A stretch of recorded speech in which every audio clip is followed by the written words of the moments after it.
Good evening. देखिए, last video में अपन ने क्या डिस्कस किया, लास्ट क्लास के अंदर हमने प्रोसेस स्टार्ट किए थे और बेसिकली हमने वहाँ 5 प्रोसेस की बात की है आपसे। Isothermal process, isobaric process, isochoric process, adiabatic process और साइक्लिक प्रोसेस। होते क्या है, उनके नाम क्यों पड़े, उसकी बात की। अभी डिटेल अभी हम बहुत आगे पढ़ेंगे इसकी। अब इन प्रोसेसों को थोड़ा समझने के लिए कि इन प्रोसेस के दौरान थर्मोडायनामिक प्रॉपर्टीज में क्या चेंज आएगा, या कितने अमाउंट में कोई एक्सटेंसिव वो अपनी पाथ फंक्शन के वाले जो है, हीट कितनी एक्सचेंज होगी, वर्क कितना होगा, ये सब पता लगाने के लिए हम इन प्रोसेसों को थोड़ा डिटेल में जाएंगे और लास्ट में और डिटेल में जाएंगे। 3 स्टेज पे पढ़ते हैं हम, इंट्रोडक्शनरी, उसके बाद थोड़ा सा साइन नोटेशन लाइक में कि जब मैंने एन मोल आइडल गैस V1 से V2 तक एक्सपेंड की तो बताओ किस थर्मोडायनामिक प्रॉपर्टी में क्या चेंज आया, कौन बढ़ा, कौन घटा, कौन अनचेंज रहा, किसका कितना अमाउंट रहा तो पॉजिटिव रहा कि नेगेटिव रहा, साइन नोटेशन क्या रहेगा उसका। और उसके बाद फिर हम डिटेल से इसके न्यूमेरिकल पार्ट की तरफ मूव करेंगे। ओके है, आइए इसे शुरू करने से पहले कल हमने लास्ट में डिस्कस किया था कि थोड़ा सा ब्रीफ नॉलेज ऑफ क्या होना चाहिए, हमें फर्स्ट लॉ ऑफ थर्मोडायनामिक्स का नॉलेज होना चाहिए। और फर्स्ट लॉ ऑफ थर्मोडायनामिक्स के नॉलेज में अपन ने क्या देखा था कि जब हम किसी सिस्टम को क्यू हीट देते हैं तो उसका कुछ अमाउंट कार्य में खर्च होता है, बाकी आंतरिक ऊर्जा में परिवर्तन के काम आता है। Means supplied heat increase internal energy as well as work done. जो हीट हम सप्लाई करते हैं वो आंतरिक ऊर्जा को बढ़ाने के साथ साथ कार्य में भी खर्च होती है। यही तो फर्स्ट लॉ था, delta E is equal to Q plus W, या हमने कहा था कि D E is equal to D Q plus W. कल हम यहाँ तक डिस्कस कर चुके थे, हमने साइन नोटेशन इसके यूज किए थे। जब बाय द सिस्टम वर्क हो रहा है मींस एक्सपेंशन वर्क हो रहा है तो W नेगेटिव होगा, कंप्रेशन हो रहा है means on the system work हो रहा है तो W पॉजिटिव होगा, सिस्टम हीट एब्जॉर्ब कर रहा है मींस एंडोथर्मिक है तो Q पॉजिटिव, और सिस्टम अगर हीट रिलीज कर रहा है तो Q नेगेटिव। इन बातों को ध्यान में रखते हुए नाउ अब हम सबसे पहले बात करते हैं कि consider N mole idle gas. Consider N mole idle gas in a cylinder. In a cylinder. Consider N mole idle gas. किसमें? In a cylinder.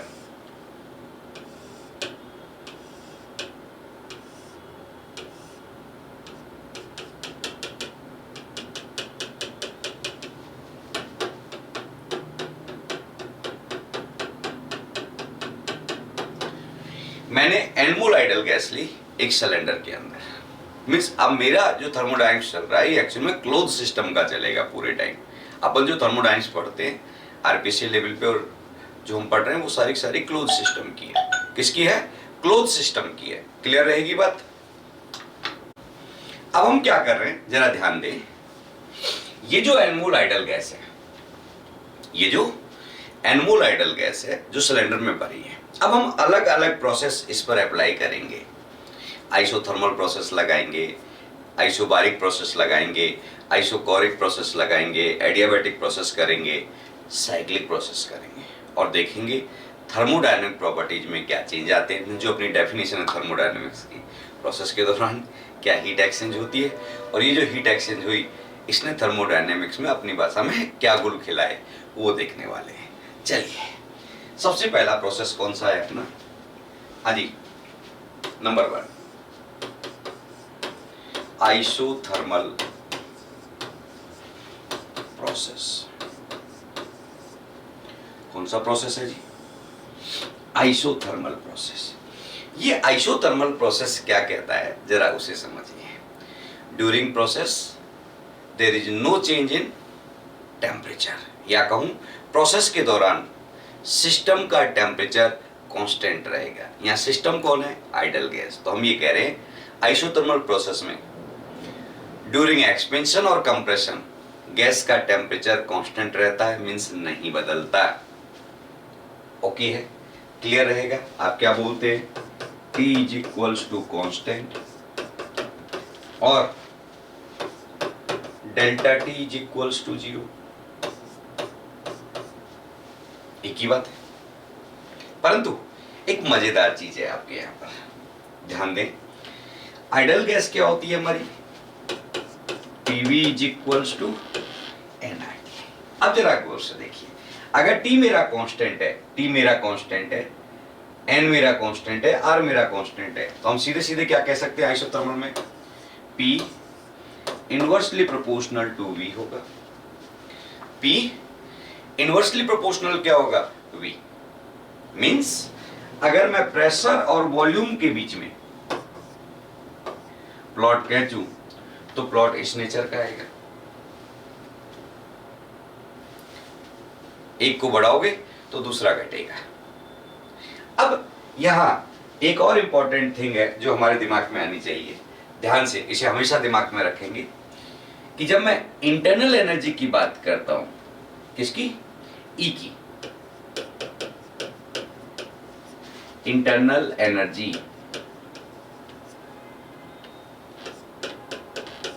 ध्यान से,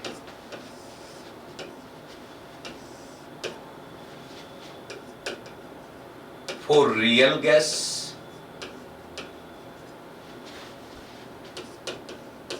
फॉर आइडल गैस। ध्यान दें, रियल गैस के लिए इंटरनल एनर्जी फंक्शन होती है temperature और वॉल्यूम दोनों की। मींस आप वॉल्यूम वेरी करोगे तो भी इंटरनल एनर्जी वेरी करेगी, और आप टेम्परेचर वेरी करोगे तो भी इंटरनल एनर्जी वेरी करेगी। पर कहां पर, रियल गैस के अंदर। लेकिन अगर गैस क्या है, आइडियल है, तो ध्यान दें हमें तो इसी की जरूरत है। Internal energy the function of temperature only, हमारे काम ये आएगी। किसका फंक्शन है, सिर्फ टेम्परेचर का। मतलब ये है कि टेम्परेचर वेरी करोगे तो इंटरनल एनर्जी वेरी होगी, वॉल्यूम वेरी करोगे तो इंटरनल एनर्जी वेरी नहीं होती आइडल गैस के अंदर। ओके है, क्या कहूंगा, अगर इंटरनल एनर्जी को मैं वेरी कर रहा हूं वॉल्यूम के साथ, मैं सॉरी वॉल्यूम को वेरी कर रहा हूं कांस्टेंट टेम्परेचर पर, तो इंटरनल एनर्जी में कोई वेरिएशन होगा आइडल गैस में, नो। ये तो क्या, क्योंकि सिर्फ टेम्परेचर का फंक्शन है, और टेम्परेचर आपने क्या ले लिया, कांस्टेंट, तो तय है इंटरनल एनर्जी क्या होगी, कांस्टेंट। इंपॉर्टेंट है, ये काम आएगा। आइडल गैसेस के लिए del E by del V constant temperature 0 होता है। क्यों होता है, क्योंकि इंटरनल एनर्जी केवल टेम्परेचर का फंक्शन होती है, और वो आपने चेंज नहीं किया। उसको चेंज नहीं किया तो आंतरिक ऊर्जा में कोई चेंज नहीं है, क्योंकि जिस पे डिपेंड करता है उसको तो आप वेरी नहीं कर रहे, जिस पे डिपेंड नहीं करता उसको वेरी कर रहे हो, करते रहो। अब मेरे मुस्कुराने से किसी गैस की आंतरिक ऊर्जा पे कोई फर्क पड़ सकता है क्या, नहीं, डिपेंड ही नहीं करती। तो मैं कितना ही मुस्कुराऊं, क्या आंतरिक ऊर्जा बदलेगी किसी गैस की, नो, सेम चीज। पैटर्न समझ आ रहा है किस भाषा में बोल रहे हैं। हाँ, यही चीज अगर यहां की होती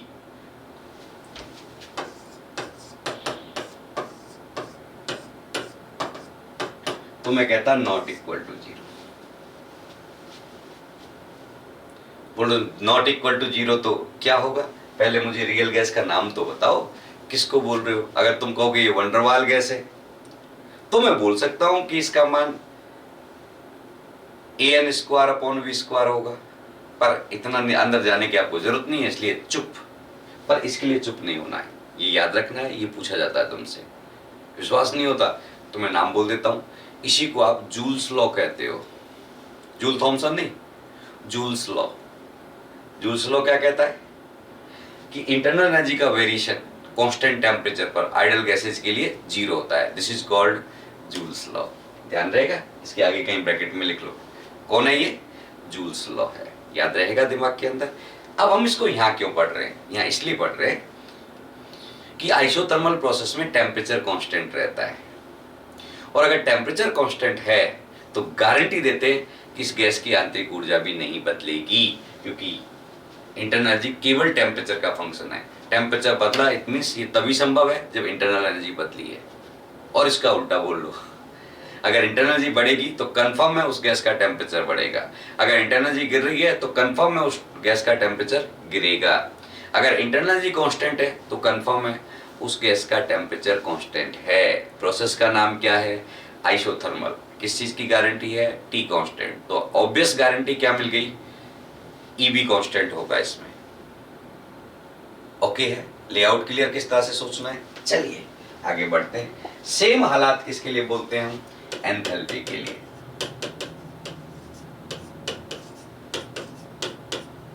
वो की वही बातें करेंगे। फॉर रियल गैस,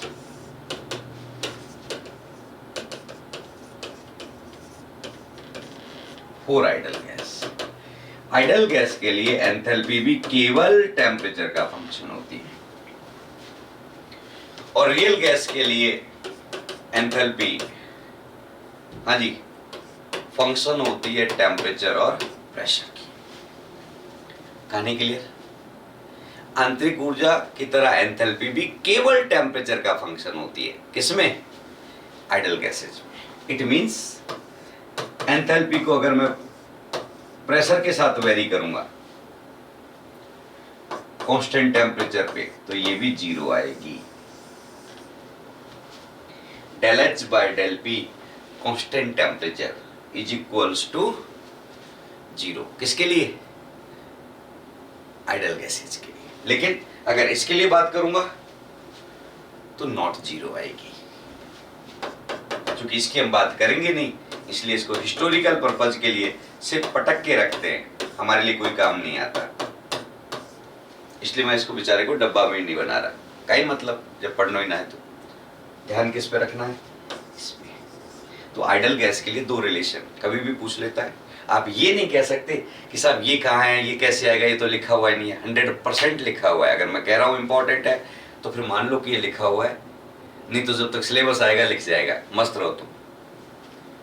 तुम्हारे जूल थॉमसन इफेक्ट है सिलेबस के अंदर, और जूल थॉमसन इफेक्ट में जूल थॉमसन का एक फॉर्मूला होता है, mu JT is equal to -1 by CP into, यही तो जम रहा है, del H by del P constant temperature. याद है? फेमस इक्वेशन है जूल थॉमसन की। और म्यू का तुम फॉर्मूला पूछता ही पूछता है, आइडल के लिए म्यू जेटी क्या होगा? आप क्या कहते हो? जीरो। क्यों कहते हो?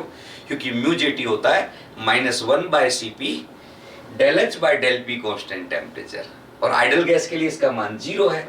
तो जीरो से -1 बाय सीपी को मल्टीप्लाई करोगे तो जीरो ही आएगा भाई।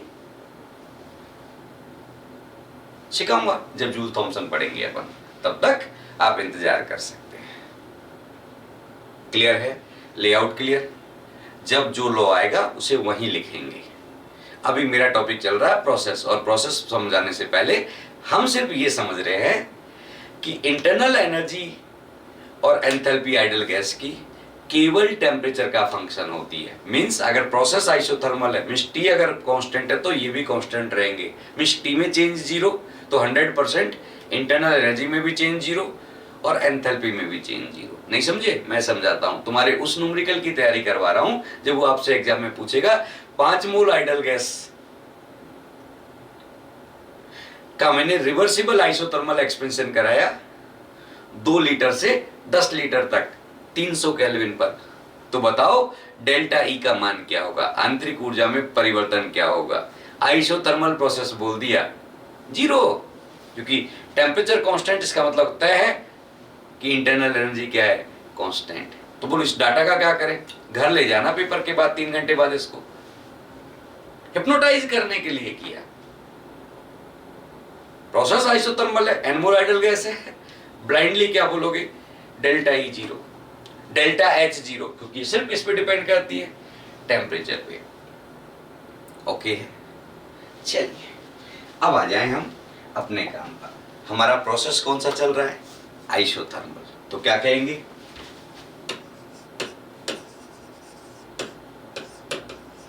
और isothermal process delta H is equal to delta E is equals to zero. Isothermal process के लिए डेल्टा एच और डेल्टा ई दोनों का मान समान होगा और 0 होगा, चाहे वो रिवर्सिबल आइसोथर्मल हो चाहे वो इरिवर्सिबल आइसोथर्मल हो। क्लियर है सेंटेंस किस तरह से सोचना है चीजों को? बहुत आसान है, बहुत इजी गोइंग है, बस आप समझते चलो चीजों को, याद रहेगा। Meaning clear? पर ध्यान दे, आइसोथर्मल एनमोल आइडल गैस वाला क्वेश्चन है, तो आइडल गैस है और हमने आइडल गैस लिए तो बारवासी में लिखने की जरूरत नहीं है। For ideal gases well known है, आइडल गैस ही लिखते हैं हम, रियल की बात करेंगे नहीं, सिर्फ कभी जरूरत हुई तो कंपेरिजन कर लेंगे। आइए, डन है मेरी बात? अब आइए हम क्या कह रहे हैं, अगर आइसोथर्मल प्रोसेस में डेल्टा एच डेल्टा ई 0 है तो आपके फर्स्ट लॉ ने क्या कहा, डेल्टा ई 0, इसका मतलब आइसोथर्मल प्रोसेस के अंदर Q is equals to minus W होगा। कहां से पता चला? According to first law. First law कहता है delta E is equal to Q plus W, और डेल्टा ई 0 है, इसका मतलब Q is equal to minus W. Q is equals to minus W. Done मेरी बात? कहां से क्लियर हुआ? According to first law. Okay है, क्लियर है मैं क्या कह रहा हूं? हाँ जी, चलिए यहां तक डन, किसी को कोई आपत्ति यहां तक? अब देखिए मैं क्या बोल रहा हूं उसे समझना जरा ढंग से। फर्स्ट लॉ ने क्या कह दिया, इसका कैलकुलेशन निकालो कि आइसोथर्मल प्रोसेस में Q और W का मान समान होता है और साइन उल्टा होता है। समझने की कोशिश करते हैं। आपको मैं दो देसी चीजें बताता हूं, व्यवहार में रखनी है, ऑफिशियली कहीं ठोकना नहीं है इस बात को कि जो जिस भाषा में मैं बोलता हूं तुम उसी भाषा को उतारा हो कहीं। हम ये कह रहे हैं, तुम एक चीज को समझना कि जब भी सिस्टम के द्वारा वर्क होगा, दिमाग में क्या सेट करना है, जब भी सिस्टम के द्वारा वर्क होगा, बाय द सिस्टम वर्क हो रहा है, मीन्स एक्सपेंशन वर्क। वर्क के लिए क्या चाहिए? खर्चा, मीन्स जूल चाहिए, एनर्जी चाहिए। जब भी बाय द सिस्टम वर्क होगा तो वर्क के लिए क्या चाहिए? खर्चा चाहिए, मीन्स जूल्स चाहिए। अब कौन देगा? या तो बाहर से लाओ सिस्टम के अंदर एज ए हीट, और अगर बाहर से नहीं लाते हो तो भैया फिर तो एक ही मालिक है सबका, आंतरिक ऊर्जा, उसको देना पड़ेगा अपना खर्चा। क्लियर है मैं क्या कह रहा हूं? तुम सब चीजों को अपने आप समझ जाओगे। एक चीज दिमाग में सेट कर लो, जब भी बाय द सिस्टम वर्क होगा, मीन्स एक्सपेंशन वर्क होगा, क्या चाहिए? वर्क के लिए खर्चा। खर्चा कौन दे सकता है? या तो बाहर से लाओ अंदर सिस्टम में, बाहर से अंदर तो हीट ही आती है बाउंड्री पे, वरना फिर किसको खर्च करना पड़ेगा? आंतरिक ऊर्जा को। और कोई खर्चा करता है तो उसका मान बढ़ता नहीं है भैया, सिर्फ विज्ञान या कहूं दिमाग या कहूं ज्ञान ही ऐसा है जो खर्च करने पे बढ़ता है, ऐसा सभी कहते हैं। बाकी जो खर्चे जिसकी हम बात कर रहे हैं वो तो खर्च ही होगा, कमी होगी। तो जब भी आंतरिक ऊर्जा भरपाई करेगी, आंतरिक ऊर्जा गिरेगी। ओके है। और जब भी कंप्रेशन वर्क करते हैं, ध्यान से सुनना, जब भी कंप्रेशन वर्क करेंगे, work convert into heat. Compression में वर्क किस में कन्वर्ट हो रहा है? हीट में। इट मींस कंप्रेशन वर्क के दौरान सिस्टम के अंदर हीट क्रिएट होगी, ऐसा आप फील करो जो मैं शब्द बोल रहा हूं। अब इस हीट को या तो बाहर भेज दो जितनी क्रिएट हुई, और अगर बाहर नहीं भेजी तो ये किसको एब्जॉर्ब करनी पड़ेगी? आंतरिक ऊर्जा को लेना पड़ेगा। और आंतरिक ऊर्जा हीट को लेगी तो आंतरिक ऊर्जा बढ़ेगी। शब्द क्लियर? क्लियर रहेगा? दो शब्द पकड़ो, बाय द सिस्टम के लिए, वर्क के लिए खर्चा चाहिए, और जब भी कंप्रेशन करते हैं तो वर्क कन्वर्टेड टू हीट। अब इस हीट को बाहर भेज दोगे तो आंतरिक ऊर्जा पे कोई फर्क नहीं पड़ेगा। अगर बाहर नहीं भेज पाए तो वो हीट किसको लेनी पड़ेगी? आंतरिक ऊर्जा को। आंतरिक ऊर्जा बढ़ जाएगी। कहने का मतलब कंप्रेशन में 100 किलो जूल वर्क किया, अगर बाहर 80 किलो जूल हीट बाहर भेज दी तो भी 20 रह गई। 20 की 20 किसको लेनी पड़ेगी? आंतरिक ऊर्जा को। तो आंतरिक ऊर्जा में बढ़ोतरी कितनी आ जाएगी? 20 की। क्यू का मान कितना आ जाएगा? -80, क्योंकि बाहर भेजा है, एक्सोथर्मिक है। सिंपल देसी तरीके। सेम चीज उल्टी, एक्सपेंशन वर्क किया 100 किलो जूल, तो 100 किलो जूल खर्चा चाहिए था जी। अगर बाहर से 100 किलो जूल हीट अंदर आ गई तो हम कहेंगे इंटरनल जी तुम्हारी कोई जरूरत नहीं है, मस्त रहो, हमें जो चाहिए था वो बाहर से मिल गया। और अगर 100 किलो जूल बाहर से नहीं आई, कम आई, तो बची हुई कमी किसको पूरी करनी पड़ेगी? आंतरिक ऊर्जा को। आंतरिक ऊर्जा गिर जाएगी। 100 चाहिए थी, बाहर से 150 मंगा ली, एक्स्ट्रा मंगा ली, तो 100 तो कार्य में और 50 आंतरिक ऊर्जा को लेनी पड़ जाएगी। कार्य भी हो जाएगा और आंतरिक ऊर्जा भी बढ़ जाएगी। सीधा तरीका। अब इसे हम क्यों पढ़ रहे हैं यहाँ पर, उस चीज को देखो। आपका सिस्टम कौन सा जो हेडिंग है वो है आइसोथर्मल प्रोसेस। और आइसोथर्मल प्रोसेस का मतलब टी कांस्टेंट। इसका मतलब तय है कि इंटरनल एनर्जी कांस्टेंट। तुम एक्सपेंशन करो या कंप्रेशन करो, इसके वाले ना तो ये ले ना ये दे। आज फास्ट है इसका इंटरनल एनर्जी का, जब तक आइसोथर्मल प्रोसेस है, क्योंकि इंटरनल एनर्जी बदल गई तो टेम्परेचर बदल जाएगा, टेम्परेचर बदल गया तो फिर सिस्टम आइसोथर्मल नहीं कहलाएगा। इसका मतलब तय है सिस्टम जितना कार्य करेगा उतनी की उतनी हीट उसको बाहर से लेनी पड़ेगी। मींस किया गया कार्य और एब्जॉर्ब हीट का मान समान होता है। कहां पर? आइसोथर्मल प्रोसेस में। यही तो ये कह रहा है, जितनी हीट लोगे उतना ही कार्य करेगा आइसोथर्मल में। मींस मान समान होगा, साइन उल्टा होगा, होगा ही होगा। हीट ले रहे हो एंडोथर्मिक, क्यू पॉजिटिव, और बाय द सिस्टम वर्क किया है आपने, और बाय द सिस्टम वर्क का मतलब डब्ल्यू नेगेटिव। क्लियर है? क्लियर है? किस तरह से चेक करते हैं? डन रहेगा? आइए अब हम मुद्दे पे आते हैं। दो चीजें क्लियर आपके दिमाग में कि फर्स्ट लॉ से कैसे आया और उसको अपने व्यवहार से कैसे समझा कि क्यों आइसोथर्मल प्रोसेस में क्यू और डब्ल्यू का मैथमेटिकल मान समान होता है पर साइन उल्टा होता है। डन है?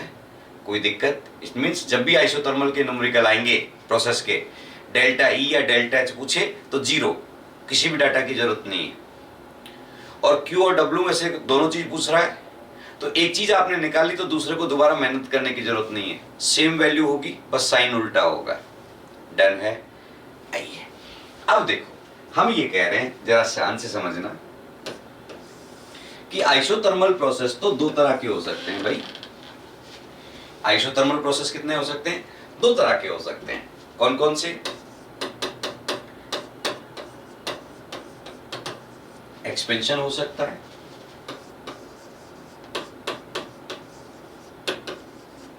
कंप्रेशन हो सकता है, प्रसार हो सकता है और संपीड़न हो सकता है।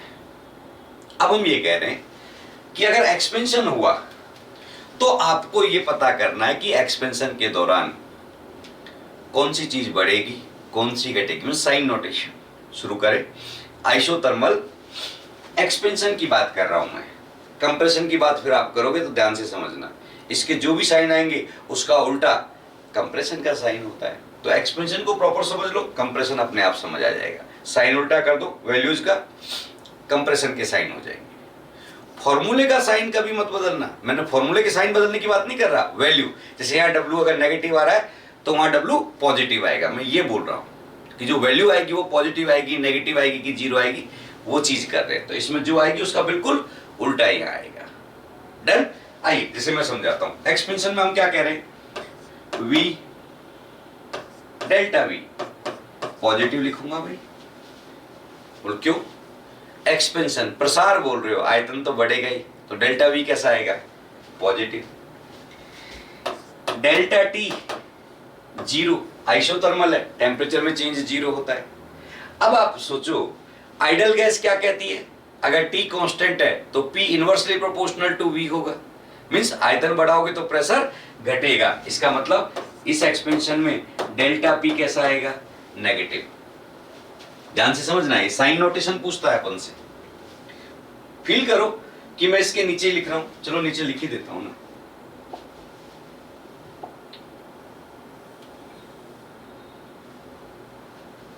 देखिए अब हम बात करते हैं डब्ल्यू की। नेगेटिव बोलो, डब्ल्यू नेगेटिव कैसे? क्या लिख रहा है ऊपर हेडिंग? एक्सपेंशन। और एक्सपेंशन का मतलब है बाय द सिस्टम वर्क। और आईयूपीएससी शुरू में ही बोल चुकी कि जब भी बाय द सिस्टम वर्क होगा डब्ल्यू नेगेटिव होगा, इसलिए लिखा है। Q positive. क्यू पॉजिटिव, अभी तो पढ़ के आए Q और W का मान समान होगा, साइन उल्टा होगा। अगर W नेगेटिव है तो Q पॉजिटिव। फिर भी आप व्यवहार से सीखना चाहते हो तो सीख लो। बाय द सिस्टम वर्क होगा एक्सपेंशन, खर्चा चाहिए, आंतरिक ऊर्जा देगी नहीं, क्योंकि आंतरिक ऊर्जा क्या है, कांस्टेंट आइसोथर्मल प्रोसेस है। तो जितना कार्य किया है उतनी की उतनी हीट बाहर से लेगा, और बाहर से लेगा तो एंडो कहलाएगा, एंडो कहलाएगा तो क्यू पॉजिटिव आएगा। क्लियर? नाउ अब हम क्या कह रहे हैं, डेल्टा ई जीरो, अभी ऊपर पढ़ चुके, डेल्टा एच जीरो। किसी को कोई आपत्ति? किसी को कोई आपत्ति? मुझे नहीं लगता कि आप में से किसी को कोई आपत्ति है यहां तक। देखो, डेल्टा ई और डेल्टा एच का साइन हमेशा वो होगा जो डेल्टा टी का साइन है, ये ध्यान रखना। अगर डेल्टा टी जीरो है तो डेल्टा एच डेल्टा ई भी जीरो होगा। पर ये सब बातें कहां हो रही हैं, एनमोल आइडल गैस सिलेंडर में है, और फिर मैं प्रोसेस करा रहा हूं। पता चला एक केमिकल रिएक्शन करा ली, N2 plus thrice H2 twice NH3, 500 degree Celsius पे रिएक्शन हो रही है जी, 500 पे हो रही है, मींस कांस्टेंट टेम्परेचर पे हो रही है। सर ने कहा आइसोथर्मल प्रोसेस, सब delta H zero, delta E zero, फिर एक जीरो हो रहा था 3 घंटे के बाद। मैं जिम्मेदार नहीं हूं, मैं केमिकल चेंजेस की बात नहीं कर रहा, मैं तो कह रहा हूं एनमोल आइडल गैस सिलेंडर में पिस्टन ऊपर नीचे करते रहो, conditions isothermal, isobaric, isochoric, adiabatic लगाते रहो, सब बातें उनके लिए हो रही है। थर्मोकेमिस्ट्री में नहीं बोला है मैंने कि कांस्टेंट टेम्परेचर पे delta H delta E zero होगा, वहां तो बाकायदा हम एक रिश्ता निकालेंगे। ये रिश्ता क्या कहलाता है, delta H is equal to delta E plus delta N G R T. आएंगे, कई लोग बोल रहे हैं तल भी समझाएं, वहीं समझाएंगे इकट्ठी। ओके है? लेआउट क्लियर किस तरह से सोचते हैं? अब देखिए मैं क्या कह रहा हूं, यहां तक किसी को कोई डाउट? तो ब्लाइंडली दिमाग में क्या रखो, डेल्टा एच और डेल्टा ई का साइन वही होगा जो डेल्टा टी का साइन होगा। ऐसा क्यों बोल रहा हूं, क्योंकि डेल्टा एच और डेल्टा ई का एक सदाबहार फॉर्मूला होता है, delta H is equal to NCP delta T, और delta E is equal to होता है एनसीवी डेल्टा टी। आगे पढ़ेंगे, अपने सिलेबस में है। Delta H NCP delta T और delta E NCV delta T. Clear है? तो NCP NCV, N positive value, CP CV positive value, इसका मतलब डेल्टा टी का जो साइन होगा वही तो डेल्टा एच या डेल्टा ई का साइन होगा। बिल्कुल कॉमन सी चीज है। ओके, आ जाओ। अब इसके बाद देखो डेल्टा एस सिस्टम, इसको समझना व्यवहारिक चीज है। भैया सिलेंडर में गैस के मोल्स भरे हैं, आप सिलेंडर का आयतन बढ़ा रहे हो, वॉल्यूम बढ़ा रहे हो, एंट्रोपी बढ़ेगी कि घटेगी?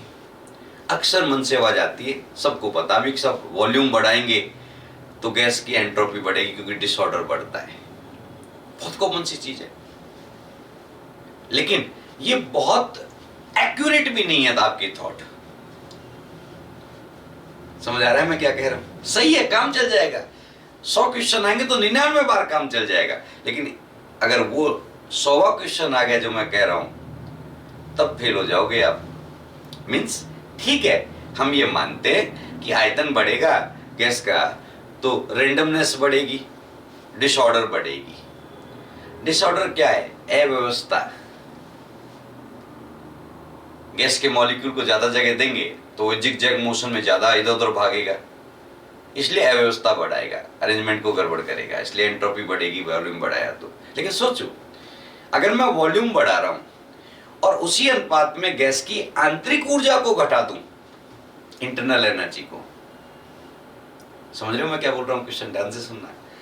जिस प्रोपोर्शन में मैं आयतन बढ़ाऊं, उसी प्रोपोर्शन में मैं गैस की इंटरनल एनर्जी को गिरा दूं। नहीं समझे? तुम तो 1 घंटे 2 घंटे वीडियो में पढ़ के चले जाते हो। सोचो, मैं सुबह 7 बजे लग जाऊं तुम्हारे साथ और शाम को 8:30 बजे तुम्हें छोड़ूं, और अब कहता हूं कि लोग खुला खुला घर है, जो आराम से घूमो, पार्क में घुमाओ, थोड़ी देर जाओ, क्या बोलोगे? सर यहीं चौके, आज यहीं भेज दो, कुछ खाने पीने को है तो, नहीं तो सुबह उठेंगे अब तो हम इस जगह से। तुम्हें खुला छोड़ रहा हूं, जाओगे? नहीं। अगर गैस की इंटरनल एनर्जी गिरा दी उसी प्रोपोर्शन में, तो आयतन बढ़ाने के बाद भी वो उतने हिलडुल ही नहीं पाएंगे जो हम उम्मीद कर रहे हैं। तांडव तो कम मचाते ही है। जब वॉल्यूम भी बढ़ा दो और ग्लूकोन डी भी पिला दो इनको, इनकी इंटरनल एनर्जी भी बढ़ा दो, तो तांडव मचा देंगे। काइनेटिक एनर्जी बढ़ जाएगी, मोशन बढ़ जाएगा, एंट्रोपी तेजी से बढ़ती है। पढ़ेंगे ऐसा तांडव कहाँ करते हैं, आइसोबारिक प्रोसेस में करेंगे। एक्सपेंशन कराऊंगा, वॉल्यूम बढ़ेगा तो टेम्परेचर भी बढ़ेगा, क्योंकि पी कांस्टेंट है, वी प्रोपोर्शनल टू टी, और टी बढ़ा तो आंतरिक ऊर्जा बढ़ी। आंतरिक ऊर्जा तो काइनेटिक और पोटेंशियल का टोटल होगी। इसका मतलब आंतरिक ऊर्जा अगर बढ़ी है तो 100% काइनेटिक एनर्जी बढ़ी। तो एक तरफ से तो आयतन बढ़ा दिया, ऊपर से काइनेटिक एनर्जी बढ़ा दी गैस के मॉलिक्यूल की। तांडव करेंगे तांडव, एंट्रोपी बहुत तेजी से बढ़ेगी। पर उस परिस्थिति में आयतन बढ़ने के बाद भी नहीं बढ़ पाएगी यदि आंतरिक ऊर्जा उसी प्रोपोर्शन में गिराई जिस प्रोपोर्शन में वॉल्यूम बढ़ा है। बोला ऐसी कौन सी जगह है, मिलेगी एक जगह, आपको दिखाऊंगा, एडियाबैटिक रिवर्सिबल प्रोसेस। वहां पर एंट्रोपी चेंज 0 आता है। एक्सपेंशन में भी आयतन तो वहां भी बढ़ेगा, लेकिन फिर भी एंट्रोपी चेंज क्या आएगा, 0। कराऊंगा, अभी आने वाला है 4-3 सिस्टम के बाद में। क्लियर रहेगा। यहाँ देखो, आप यहाँ पॉजिटिव लिखें, मुझे कोई आपत्ति नहीं है। कारण आप देते हैं कि वॉल्यूम बढ़ाया इसलिए डिसऑर्डर बढ़ेगी गैस की। चल रहा है काम, बस सावधानी कब रखना, जब एडियाबैटिक प्रोसेस आ जाए। बाकी सब जगह तुम अपनी दुकान चला सकते हो जनरल इससे। आप इससे भी चला सकते हो, किससे, ds is equal to D Q by T, जो सेकेंड लॉ वाला फॉर्मूला है ना अपना, ds is equal to D Q by T.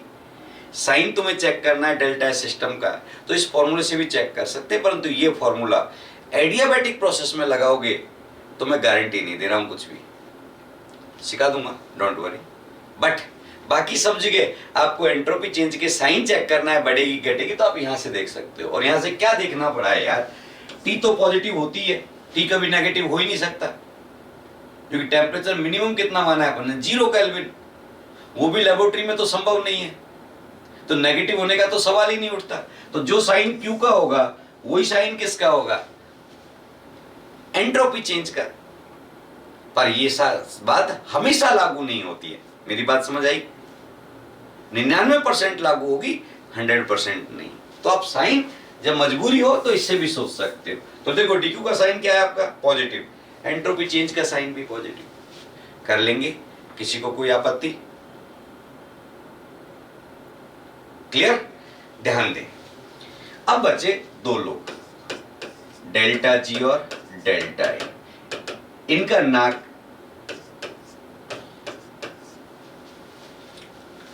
Negative negative. Actually में जी और ए की बात हम सिर्फ आइसोथर्मल प्रोसेस में करते हैं। उसके अलावा अगर कहीं बात करनी होती है तो जी की मैं प्रेशर आइसोबारिक प्रोसेस में कर सकता हूं और ए की आइसोकोरिक में कर सकता हूं। G is the function of temperature and pressure, A is the function of temperature and volume. Clear. तो हम वहां बात नहीं करेंगे कहीं भी, हम जो जी की बात करेंगे वो सिर्फ क्या कर रहे हैं यहां पर। अब ध्यान से सुनना जो मैं बोल रहा हूं, इसका साइन कैसे पता लगाएंगे, सदाबहार फॉर्मूला है तुम्हारा, delta G is equal to delta H minus T delta S.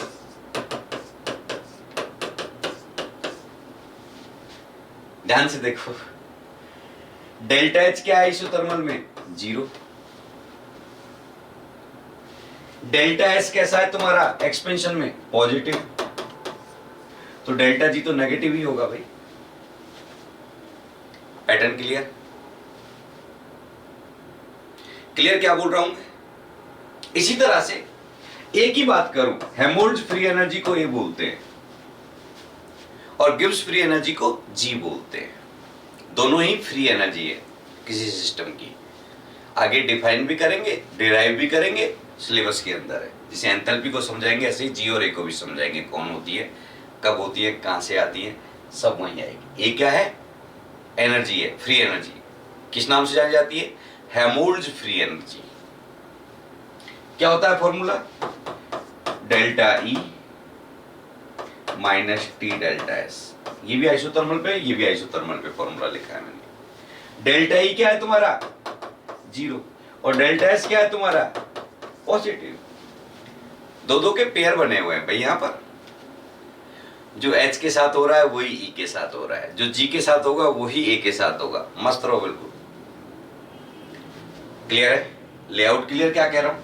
तो नेगेटिव ही रहेंगे, नेगेटिव रहेंगे। डन।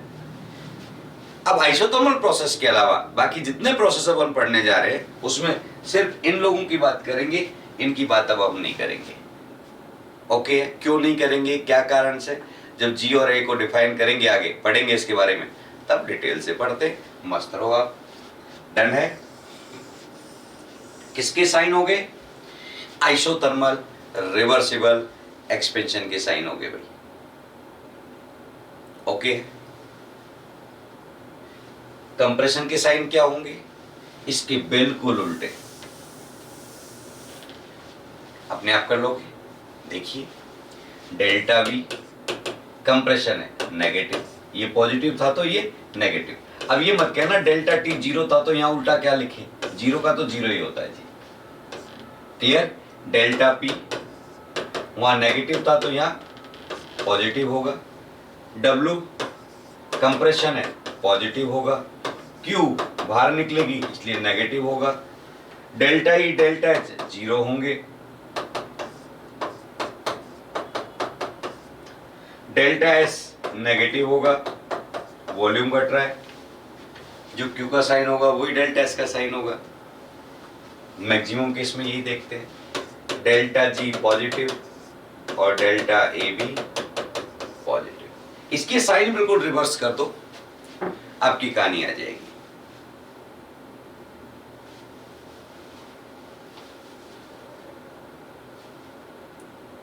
ओके है? Layout clear? सोच लेंगे आराम से। तो फाइनली क्या हुआ, ये क्लियर है? डेल्टा जी का फॉर्मूला लिखो, delta H minus T delta S. Delta H का साइन लिखो, डेल्टा एस का साइन लिखो। आपको अपना पता चल जाएगा कि आपका डेल्टा जी कैसे नेगेटिव आ रहा है। Common sense. चलिए अब हम बात किसकी करें? Isobaric process. नेक्स्ट प्रोसेस कौन है?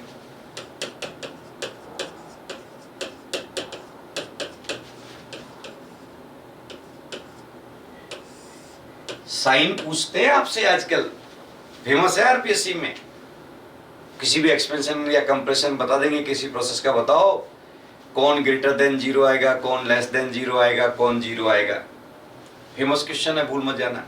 और ये चीज क्लियर हो रही है कि जब मैं कोई प्रोसेस करा रहा हूं तो कौन बढ़ना चाहिए, कौन घटना चाहिए, किसका क्या आना चाहिए। तो इसका मतलब बेसिक्स आपके थर्मो के क्लियर है, आप रोजी रोटी के लायक होते जा रहे हो। आ जाइए, देखिए आइसोबारिक प्रोसेस नाम में छिपा हुआ है। P is equals to constant, या कहूं delta P is equal to zero.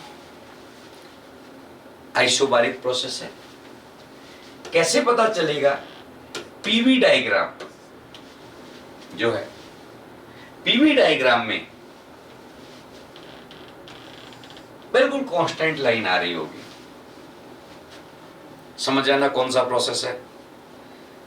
Isobaric process है। ये इसकी इनिशियल स्टेट, ये इसकी कोई फाइनल स्टेट। एक्सपेंशन करा रहा हूं V1 से V2, प्रेशर तो उतना ही रहेगा, तो वॉल्यूम में तो चेंज आ रहा है पर प्रेशर में चेंज नहीं आएगा। तो प्रेशर के सामने कांस्टेंट लाइन आ रही है पीवी डायग्राम में, समझ जाना आइसोबारिक प्रोसेस है। वॉल्यूम के सामने सीधी लाइन आए मींस वॉल्यूम कांस्टेंट है, इसका मतलब आइसोबारिक प्रोसेस है। हम कई बार पीवी डायग्राम देंगे, उसमें कई सारे प्रोसेस साइक्लिक होंगे, तो कई बार हम पूछते तो बताओ ये कौन सा प्रोसेस है, ये कौन सा प्रोसेस है, ये कौन सा प्रोसेस, कैसे पहचानेंगे? तो आपको क्या बताया मैंने, अगर पीवी डायग्राम में पी के सामने प्रोसेस बिल्कुल कांस्टेंट चल रहा है, इसका मतलब आइसोबारिक प्रोसेस है, और वी के सामने कांस्टेंट चल रहा है, इसका मतलब आइसोबारिक प्रोसेस है। डन है मैं क्या कह रहा हूं? क्लियर है? डन है क्या कह रहा हूं? आइए जरा, अब हम बात कर रहे हैं, जरा ध्यान से सुने। आइए जरा ध्यान दीजिए। अब हम ये कह रहे हैं कि इस जैसे पिछले केस में क्या था, टी कांस्टेंट था, नतीजा डेल्टा ई जीरो हो गया था हमारा, और डेल्टा ई जीरो होने से फर्स्ट लॉ का डेल्टा ई जीरो हो गया, तो फर्स्ट लॉ में चेंज क्या आया कि वहां पर Q is equal to minus W हो गया था। मीन्स जितना कार्य करेगा सिस्टम उतनी हीट लेगा। लेकिन यहां देखो P कांस्टेंट है, डेल्टा P जीरो हो गया। लेकिन P के कांस्टेंट होने या डेल्टा P के कांस्टेंट होने से ना मेरे डेल्टा E पर कोई फर्क पड़ रहा, मीन्स जीरो वीरो नहीं हो रहा, वो ना Q जीरो होने वाला ना W जीरो होने वाला। कहने का मतलब मेरा first law as it is follow होगा। कहां पर? आइसोबारिक प्रोसेस के अंदर। क्लियर मैं क्या बोल रहा हूं? देखिए,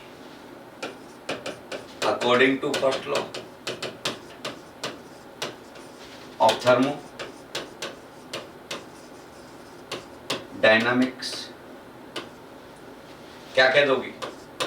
delta E is equals to Q plus W। ध्यान दो, first law of thermodynamics as it is follow हो रहा है। P is equal to constant होने से इनमें से कोई भी जीरो नहीं हो रहा। जैसे आइसोथर्मल में ये जीरो हो गई थी।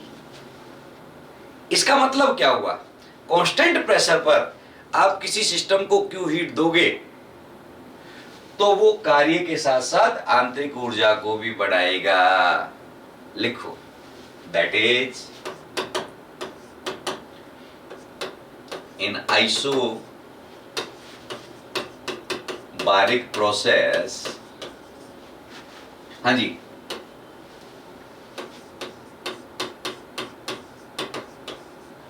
Supplied heat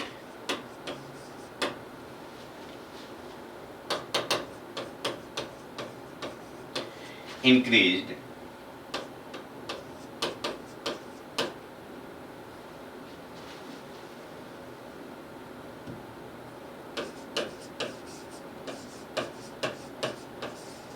internal energy as well as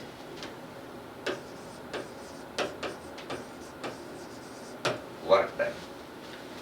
जो हीट सप्लाई होगी वो आंतरिक ऊर्जा में भी बढ़ोतरी करेगी और साथ में क्या करेगी? कार्य।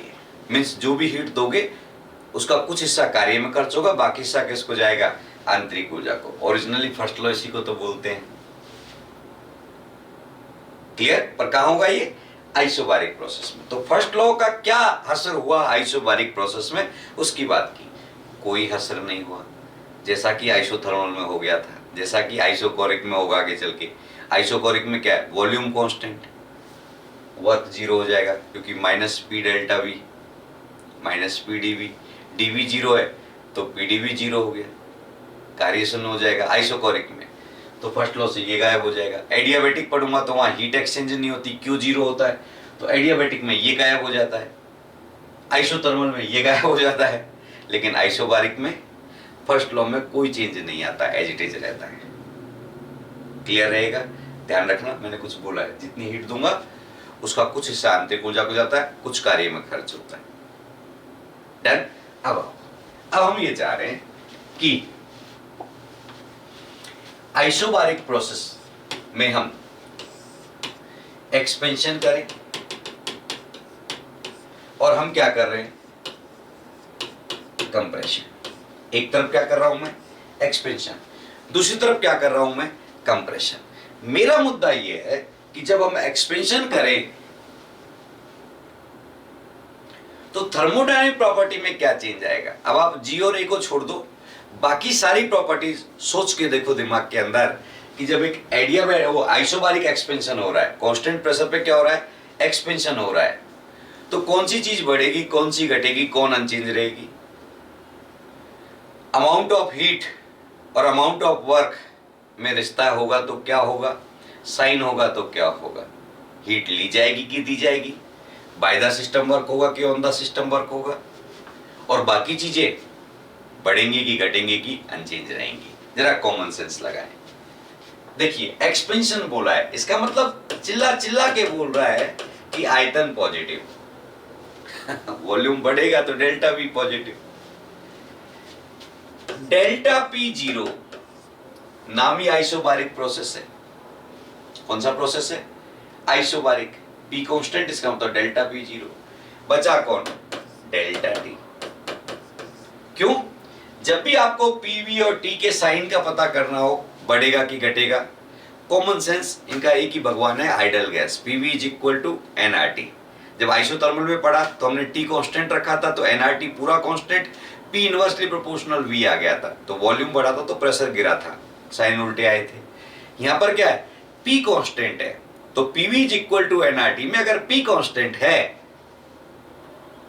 तो वी डायरेक्टली प्रोपोर्शनल टी हो गया ना, वॉल्यूम बढ़ेगा तो टेम्परेचर बढ़ेगा ही बढ़ेगा, उल्टा बोलो, टेम्परेचर बढ़ेगा तो वॉल्यूम बढ़ेगा ही बढ़ेगा। Clear, V directly proportional to T, तो डेल्टा वी और डेल्टा टी का साइन सेम आएगा इस बारिक प्रोसेस में। डन। इनमें जब भी इश्यू होता है हमेशा आइडियल गैस इक्वेशन को सामने ले लिया करो। ओके, आइए अब हम देखो एक्सपेंशन है, और अगर हम दिमाग लगाएं कि W का साइन क्या आएगा, तो ये बेवकूफी है। इसका मतलब अब तक जो पढ़ा वो याद ही किया तुमने, टाइम पे याद नहीं आ रहा तुम्हारे। कैसे? एक्सपेंशन का मतलब बाय द सिस्टम, जब भी एक्सपेंशन होगा W नेगेटिव ही होगा, बशर्ते कार्य होना चाहिए। सर ने कहा जब भी एक्सपेंशन होगा W नेगेटिव होगा, मैं कह रहा हूं यस, कार्य नेगेटिव होगा, पर नेगेटिव जब होगा ना, जब कार्य होगा, तो कंडीशन ये है कि कार्य होना चाहिए एक्सपेंशन में। बोलो साहब एक्सपेंशन में तो कार्य होगा ही होगा सिलेंडर में। रुक जाओ, अभी तो पहला दिन है भाई, देखते हैं कब तक होगा और कब नहीं होगा। फ्री एक्सपेंशन का नाम सुना है ना, एक्सपेंशन तो वहां भी है, फिर भी कार्य क्या होता है वहां शून्य। आरपीएससी में पूछा जाता है मुक्त प्रसार में कार्य कितना होगा, अंडा। क्यों होता है, कैसे होता है, सबकी बात करेंगे आगे, और व्यवहारिक बात करेंगे, फॉर्मूला बेस्ड नहीं, वो तो कोई पढ़ लेगा। आइए जरा, अब मुझे ये बताओ W नेगेटिव है। अब एक छोटी सी बात मैं आपसे पूछता हूं कि भाई n मोल आइडल गैस थे, दिमाग तो चल रहा होगा ऐसा उम्मीद करता हूं, रात के 10 ही तो बजे हैं। देखिए n मोल क्या है, आइडल गैस सिलेंडर में भरी है, आइसोबारिक प्रोसेस है। कैसा प्रोसेस है जी आपका, आइसोबारिक। एक्सपेंशन कर रहे हो मींस प्रेशर कांस्टेंट है और आप एक्सपेंशन कर रहे हो। क्या देखा हमने, एक्सपेंशन के दौरान टेम्परेचर बढ़ेगा, टेम्परेचर बढ़ेगा तो तय है आंतरिक ऊर्जा भी बढ़ेगी।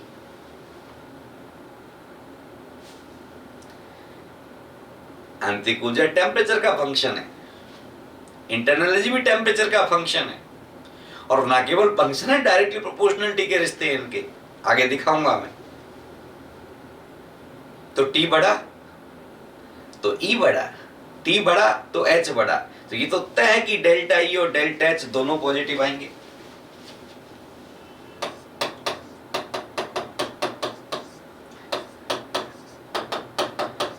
जब भी आप इनके साइन में कंफ्यूजन हो आपको कि क्या होगा, ऐसे सोच पाएंगे कि नहीं, मत सोचो, फॉर्मूले से सोचो। सदाबहार फॉर्मूला है जिसका टाइप ऑफ प्रोसेस से कोई लेना देना नहीं है तुम्हारे। Delta H is equal to NCP delta T, delta E is equal to NCB delta T. तो जो डेल्टा टी का साइन होगा वही तो इनका साइन होगा। डन। ओके, आइए अब बचा कौन, Q। कॉमन सेंस लगाओ यार, common sense. Bye the system work हो रहा है, ध्यान देना मैं जो कह रहा हूं, बाय द सिस्टम क्या हो रहा है, वर्क हो रहा है। तो वर्क के लिए क्या चाहिए, खर्चा, जूल चाहिए, जूल। मजेदार चीज क्या है, आंतरिक ऊर्जा भी बढ़ रही है तो वो तो खुद बढ़ रहा है, उससे मांगने का तो सवाल ही नहीं उठता, वो तो खुद अपनी बढ़ोतरी में लग रहा है, वो खर्चा करेगा, सवाल ही नहीं उठता, वो तो अपनी जेब खुद बढ़ रहा है। इसका मतलब कार्य के लिए भी जूल चाहिए और आंतरिक ऊर्जा खुद को भी क्या चाहिए इस समय, जूल, वो भी बढ़ रही है। तो भैया ये पूर्ति तो सिर्फ बाहर से ही हो सकती है, 100% बाहर से हीट आ रही होगी, और वो हीट दो चीजों में जा रही होगी, एक तो कार्य के लिए जितनी चाहिए उतनी, और बची हुई किसको जा रही है, आंतरिक ऊर्जा को। यही तो फर्स्ट लॉ है, और फर्स्ट लॉ पूरा फॉलो होता है आइसोबारिक पे, यही तो सिखा रहा हूं तुम्हें। देखो आंतरिक ऊर्जा भी बढ़ रही है और बाय द सिस्टम भी हो रहा है, दोनों को ही खर्चा चाहिए। इसका मतलब सारा का सारा खर्चा कहां से आएगा, बाहर से। कितना आएगा, कार्य का प्लस आंतरिक ऊर्जा में जो चेंज है, उन दोनों का जोड़ जितना होगा उतनी हीट अंदर लाएंगे। डन है, अंदर लाएंगे तो एंडो हो गई, एंडो हो गई तो Q पॉजिटिव आएगा। डन। फिर भी आप फर्स्ट लॉ से चेक कर सकते हो, delta E is equal to Q plus W. Common sense लगाओ, साफ ज्यादा चाहिए आपको तो क्या लिख दोगे, Q is equal to delta E minus W. Okay है, क्यू का साइन चाहिए ना तुम्हें, साफ का साइन कैसा है, पॉजिटिव, डब्ल्यू का साइन कैसा है, नेगेटिव। नेगेटिव नेगेटिव क्या हो जाएगा, पॉजिटिव। दो पॉजिटिव का जोड़ क्या होता है, पॉजिटिव। मैंने हाथी घोड़े थोड़ी लिखे, आप कैसे भी चेक कर सकते हैं, आप बहुत बड़े लोग हैं, पर अपने आप पे विश्वास लाओ। बस व्यवहार से सीखो, फॉर्मूले से सीखो, कैसे भी सीखो, बस सीखो। ओके है, डन है। क्या कहा, बचा कौन, एंट्रोपी चेंज सिस्टम की। अब जरा दिमाग लगाओ, आयतन बढ़ रहा है, ध्यान से सुनना, आयतन बढ़ रहा है, एक्सपेंशन है। गैस का वॉल्यूम बढ़ा रहे हो आप, ऊपर से ग्लूकोन डी पिला रहे हो, आंतरिक ऊर्जा भी बढ़ा रहे हो गैस के मॉलिक्यूल्स की। ये तो तांडव मचाएंगे, तांडव। क्लियर, 100% एंट्रोपी क्या होगी, इंक्रीज। ओके है, क्लियर है, किस तरह से सोचेंगे। बाकी यहां भी आप सेकंड लॉ से एक बार सोच सकते हो, ds is equal to D Q by T. जो डी क्यू का साइन है वही ds का साइन होगा। ट्रिक है ये, सिर्फ तरीका नहीं है एंट्रोपी चेंज को चेक करने का। ट्रिक क्या है, एडियाबेटिक को छोड़ दूं तो सब जगह हम ऐसे देख सकें जो डी क्यू का साइन है वही ds का साइन है। इवन एडियाबेटिक में भी दो हिस्से होते हैं, रिवर्सिबल और इरिवर्सिबल। रिवर्सिबल में भी मैं इसी फॉर्मूले से देख सकता हूं, जो डी क्यू का साइन है वही ds का साइन होगा, पर इरिवर्सिबल में नहीं। बाकी सब जगह आप एंट्रोपी चेंज का साइन सेकंड लॉ, या सिंपली जो डी क्यू का साइन होगा वही ds का साइन होगा सिस्टम का आप चेक कर सकते हो। बस किसको छोड़ के, इरिवर्सिबल एडियाबेटिक को। आएंगे, सब आ जाएंगे 2 मिनट के बाद में। भैया उधर के साइन उम्मीद करता हूं सब बढ़िया है। डेल्टा बी नेगेटिव कंप्रेशन है, डेल्टा पी 0, तो डेल्टा टी भी नेगेटिव, क्योंकि v directly proportional to t होता है। यहां पर नतीजा क्या हुआ, कंप्रेशन है, w पॉजिटिव होगा। हाँ जी, डेल्टा टी का जो साइन होगा वही डेल्टा h का साइन होगा, वही डेल्टा e का साइन होगा। मींस इनके साइनों के उल्टे देखने, q नेगेटिव होगा क्योंकि इधर पॉजिटिव है, और डेल्टा s भी नेगेटिव होगी। इसका बिल्कुल रिवर्स साइन कर दिया एक्सपेंशन से कंप्रेशन में। ये साइंस मैथमेटिकल वैल्यूज के साइन है, ना कि जो फॉर्मूले होते हैं उनका साइन है। फॉर्मूले का साइन कभी नहीं बदला जाता है, रिवर्सिबल से इरिवर्सिबल जब पढ़ते हैं तो फॉर्मूला का साइन वही रहता है, वैल्यू जो आती है उसका साइन बदलता है, वो अपने आप बदलेगा। डन। अगले प्रोसेस पर आइए, isochoric process.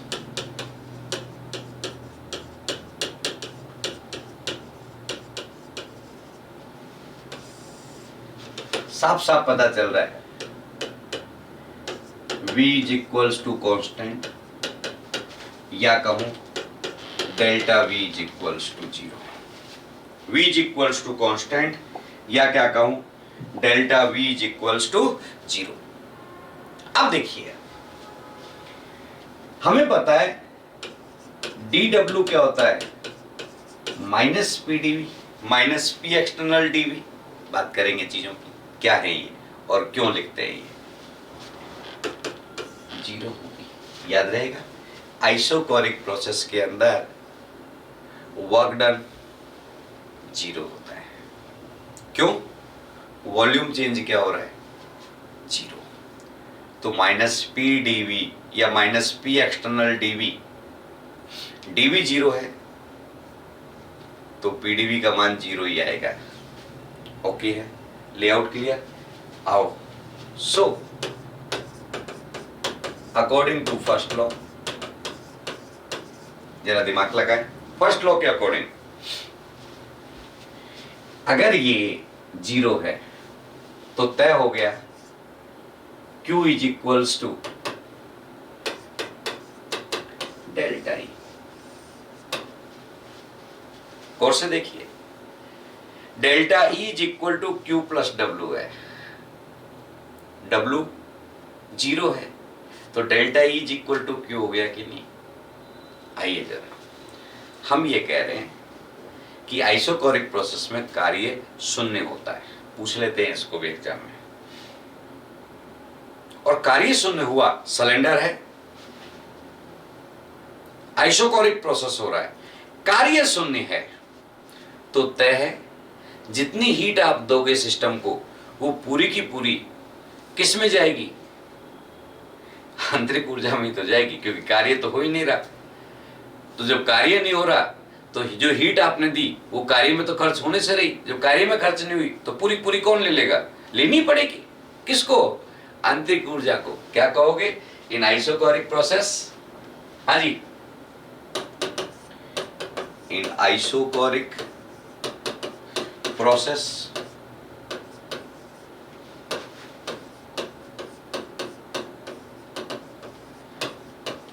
supplied heat completely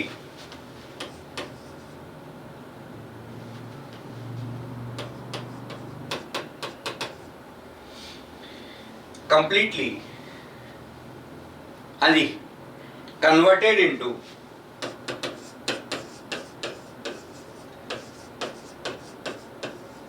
internal energy। Supplied heat पूरी की पूरी किस में कन्वर्ट हो जाएगी? जो हीट दोगे वो पूरी की पूरी किस में जाएगी? आंतरिक ऊर्जा को जाएगी। अब कॉमन सेंस लगाओ, अगर आप हीट दे रहे हो तो पूरी पूरी आंतरिक ऊर्जा को लेनी पड़ेगी, कार्य नहीं हो रहा।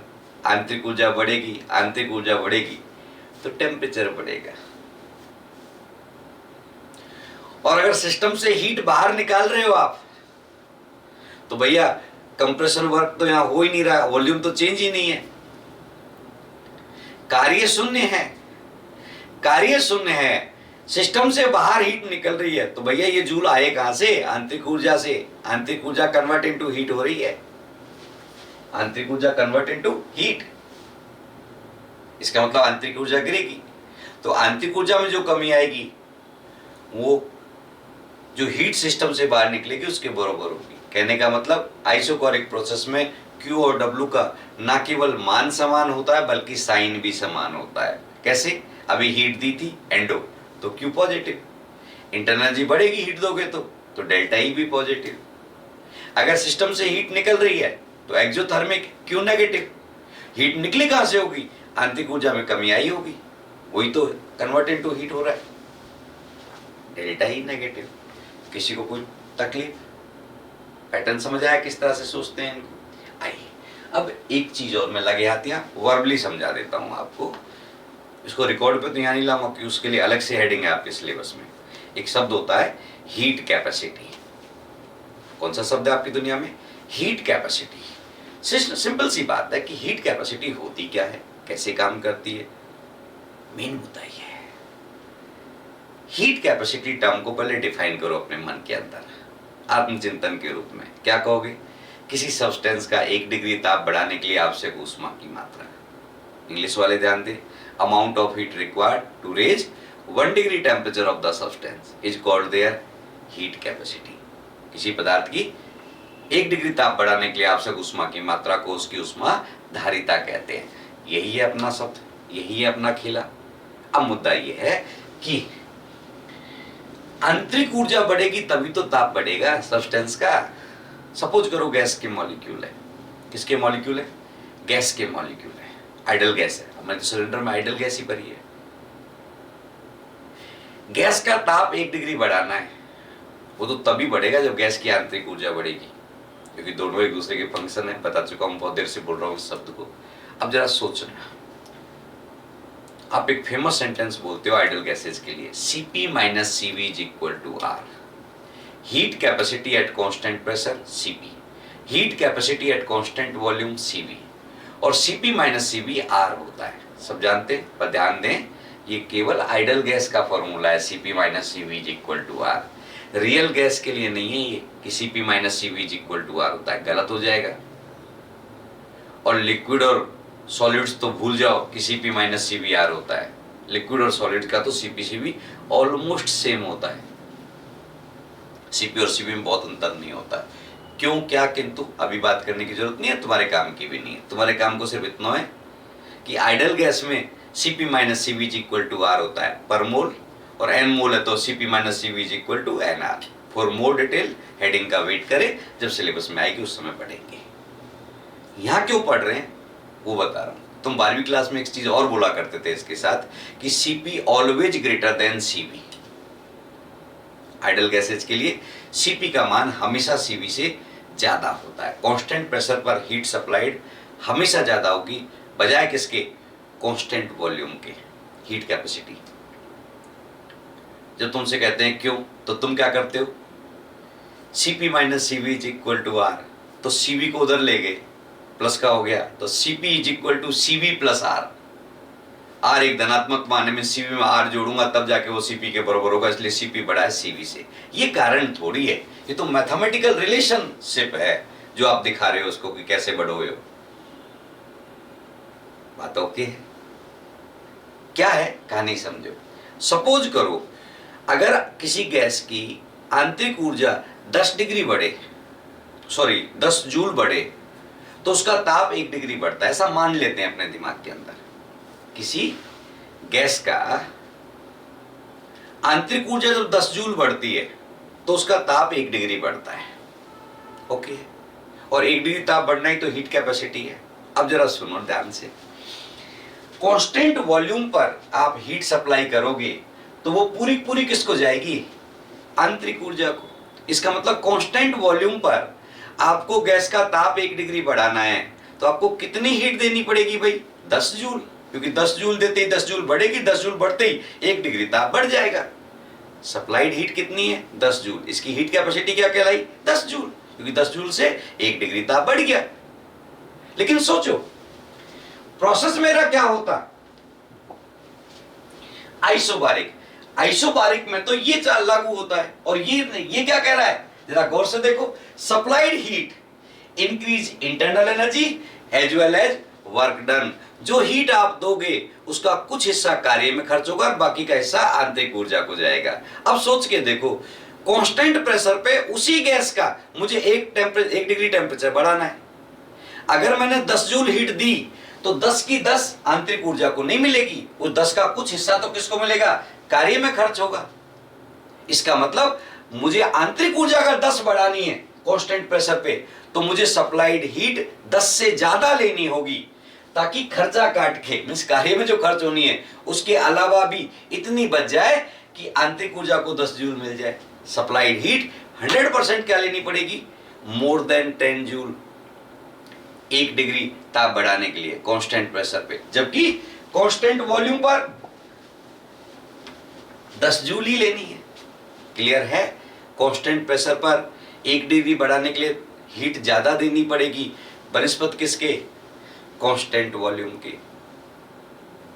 क्लियर, किसी को कोई डाउट, क्लियर रहेगा कि इन दोनों प्रोसेस में Cp Cv का रिश्ता जो आता है उसको कैसे एक्सप्लेन किया जाता है। अब मामला क्या है, अब हमारा छोटा सा मामला है, और छोटा सा मामला क्या कहता है, वही 2 पार्ट, साइन नोटेशन देखेंगे आइसोकोरिक प्रोसेस में। सोचो, बनाओ फटाफट 2 पार्ट्स में इसको। क्या कर रहा हूं, वही 2 पार्ट्स में डिवाइड कर रहा हूं। देखिए जरा, जब मैं 2 पार्ट में डिवाइड कर रहा हूं तो आप लोगों ने भी अपने मन में तो कर ही लिया होगा। एक तरफ क्या लिखूं,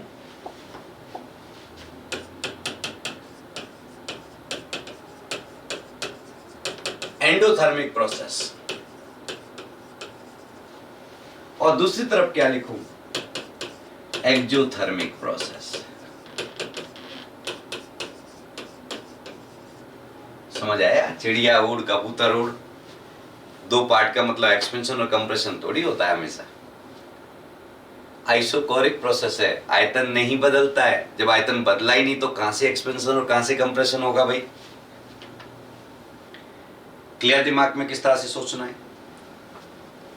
एंडो और एक्सो होगा, ना कि एक्सपेंशन और कंप्रेशन। आइसोकोरिक में एक्सपेंशन कंप्रेशन नहीं हो सकता, सम आयतनी प्रोसेस है भाई। ओके, चलिए एंडोथर्मिक शक्ल में ही लिखा हुआ है, Q is equal to positive. Endothermic process क्या होते हैं? जब हीट एब्जॉर्ब करते हैं। W क्या है जी?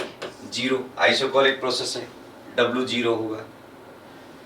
डेल्टा E क्या होगा जी? पॉजिटिव। क्यों? फर्स्ट लॉ ही तो लिखा है मैंने पूरा पूरा। जब W जीरो है तो Q is equal to delta E होगा। एक और चीज ध्यान दें, कई बार आपसे आरपीसी में पूछते हैं किन कंडीशंस में हीट जो कि पाथ फंक्शन है स्टेट फंक्शन का काम कर सकती है। आइसोकोरिक प्रोसेस में हीट स्टेट फंक्शन की तरह काम करती है। बोल कैसे? हीट को मैं किससे निकाल सकता हूं? डेल्टा ई से। और डेल्टा ई किस पे डिपेंड करती है? इनिशियल और फाइनल स्टेट पे। हम ये कह सकते हैं कि आइसोकोरिक प्रोसेस में क्यू का मान डेल्टा ई के बराबर होता है और डेल्टा ई सिस्टम की इनिशियल और फाइनल स्टेट से निकाली जाती है, उसको पाथ से कोई लेना देना नहीं है। इसलिए आइसोकोरिक प्रोसेस में क्यू स्टेट फंक्शन की तरह काम करता है। इसे पूछ लेते हैं। ऐसे ही अगला, इससे अगला प्रोसेस होगा आपका एडियाबैटिक। एडियाबैटिक में क्या होता है? क्यू जीरो होता है तो फर्स्ट लॉ क्या हो जाएगा? Delta E is equal to W. तो वहां डब्ल्यू भी स्टेट फंक्शन की तरह काम करता है। डन है दिमाग में क्या बोल रहा हूं? डब्ल्यू किसकी तरह काम करेगा? स्टेट फंक्शन की तरह। क्यों करेगा? क्योंकि W is equal to delta E है और डेल्टा ई में जो इंटरनल एनर्जी वो एक स्टेट फंक्शन है, क्योंकि उसमें जो चेंज पड़ते हैं वो सिर्फ स्टेट पे डिपेंड करता है, पाथ पे डिपेंड करता ही नहीं है। इसलिए वहां पर स्टेट फंक्शन का काम करता है। तो वैसे तो कोई पूछे डब्ल्यू क्या है? Path function. क्यू क्या है? Path function. लेकिन स्पेसिफाई करे कि कहां पर ये पाथ फंक्शन स्टेट फंक्शन का काम कर सकता है, तो ध्यान दे क्यू आइसोकोरिक प्रोसेस में और डब्ल्यू एडियाबैटिक प्रोसेस में। एक और मजेदार चीज, फर्स्ट लॉ को देखो। फर्स्ट लॉ क्या कहता है? Q path function, W path function. दो पाथ फंक्शन का जोड़ स्टेट फंक्शन आ गया यहां पर। मींस ऐसे नहीं कहेगा दो पाथ फंक्शन का सम किसके बराबर होगा, ऐसा कोई क्वेश्चन नहीं होता है। सीधे ही एक क्वेश्चन होगा क्यू प्लस डब्ल्यू होगा state function, path function, neither state function nor path function, like. Q plus W जब बोले समझे ना, डेल्टा ई को बोल रहा है। फर्स्ट लॉ दिमाग में ले आना। और डेल्टा ई क्या है? Internal energy change. Internal energy क्या है? State function. तो रीजन क्या दोगे? क्यू प्लस डब्ल्यू क्या है? एक स्टेट फंक्शन है। लेकिन क्यू क्या है? Path function. डब्ल्यू क्या है? Path function. तो बहुत छोटी छोटी सी रीजनिंग्स पूछ लेते हैं ये लोग और हम बेवजह इनको क्या कर जाते हैं? गलत। तो जैसे ही मैंने आइसोकोरिक प्रोसेस की बात की, एंडो का मतलब होता है हीट एब्जॉर्ब की, इसलिए क्यू पॉजिटिव, डब्ल्यू जीरो होता है और Q is equal to W होता है। ये पीछे हमने आइसोकोरिक में देखा ही था फर्स्ट लॉ से। जब ये तीन चीज क्लियर हो गई तो अब कॉमन सेंस लगाओ। मैंने सुना है आंतरिक ऊर्जा बढ़ी है। आंतरिक ऊर्जा बढ़ी है तो तय है कि टेम्परेचर बढ़ा होगा, तय है कि एंथैल्पी बढ़ी होगी। इन तीनों के साइन हमेशा सेम होते हैं। क्योंकि डेल्टा ई पॉजिटिव है इसलिए मैंने डेल्टा टी पॉजिटिव लिख दिया सीधे। एक और चीज, PV is equals to NRT. Isochoric में V constant, N constant, R constant. इसका मतलब P प्रोपोर्शनल टू क्या है? T। जो T का साइन होगा वही तो P का साइन होगा। तो तय है डेल्टा PV क्या होगा? पॉजिटिव। ना केवल ताप बढ़ता है एंडोथर्मिक में बल्कि दाब भी बढ़ता है। क्लियर है? Layout clear? आइए जरा अब बचे कौन? Q W delta E delta H हो गया, TP डेल्टा V। ये तो लिखूंगा ही लिखूंगा। आइसोकोरिक प्रोसेस है। अंडा ले देंगे, क्या बचा? Delta S. सीधी सी कहानी है जी। और सीधी कहानी क्या है अपनी डेल्टा एस के लिए? सीधी कहानी क्या है? जरा दिमाग लगाएं पहले दिमाग से। साइन तो अपन डायरेक्ट भी सोच लेंगे, जो क्यू का साइन होगा वही डेल्टा एस का साइन होगा, वो तो सोच लेंगे, उसमें तो कोई दिक्कत ही नहीं है। ये पॉजिटिव, इसका मतलब ये भी पॉजिटिव। पर इसे सोचना है, फील करना है अंदर। आइडल गैस सिलेंडर में भरी है, आयतन नहीं बदला इस बार आपने, परंतु ग्लूकोन डी पिला रहे हो आप, गैस के मॉलिक्यूल्स की आंतरिक ऊर्जा को बढ़ा रहे हो, और गैस के मॉलिक्यूल की आंतरिक ऊर्जा बढ़ेगी तो काइनेटिक एनर्जी बढ़ेगी, काइनेटिक एनर्जी बढ़ेगी तो जितनी भी जगह होती है ना, बिच बिच के भी बैठे हैं और थके पड़े हैं तो वहीं पड़े रहेंगे, लेकिन बिच बिच के बैठे और ग्लूकोन डी मिल जाए, इनका स्टेमिना बढ़ जाए तो वहां भी हलचल मचा ही देंगे, अव्यवस्था तो बढ़ा ही देंगे, और अव्यवस्था बढ़ा दोगे तो एंट्रोपी बढ़ेगी। ग्लूकोन डी बढ़ा रहे हो आप, जगह नहीं बढ़ा रहे पर ग्लूकोन डी बढ़ा रहे हो, इंटरनल एनर्जी बढ़ा रहे हो, काइनेटिक एनर्जी बढ़ेगी, काइनेटिक एनर्जी बढ़ेगी तो रैंडम मोशन बढ़ेंगे, और रैंडम मोशन बढ़ेंगे तो एंट्रोपी बढ़ेगी। डन है, कोई दिक्कत? अपोजिट उसके आप कर लेंगे, साइन उल्टे करने और कोई नहीं है, ये फिक्स प्रोसेस है अपना। कौन सा प्रोसेस हो गया? आइसोकोरिक प्रोसेस हो गया। अब हम बात करते हैं एडियाबैटिक प्रोसेस। एडियाबैटिक प्रोसेस कौन सा प्रोसेस है जी? Adiabatic process. ओके है, लेआउट क्लियर कि एडियाबैटिक प्रोसेस क्या है, इसे कैसे देखते हैं, इसका मुद्दा उठाते हैं। देखिए, ध्यान दें, जब आप एडियाबैटिक प्रोसेस की बात करते हैं तो सबसे पहले आपके दिमाग में डेफिनेशन आनी चाहिए। During process there is no heat exchange between system and surrounding. Process के दौरान सिस्टम और सराउंडिंग के बीच में किसी तरह की हीट एक्सचेंज नहीं होती। क्लियर? पहला पॉइंट ही क्या दिमाग में आना चाहिए? No heat exchange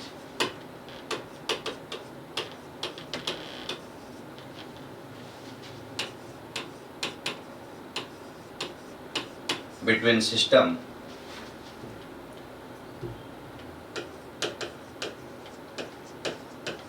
and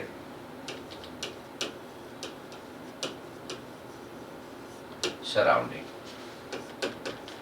that is Q is equals to 0. No heat exchange between system and surrounding, that is Q is equals to 0. अब एक चीज और सुनो, अकॉर्डिंग टू फर्स्ट लॉ,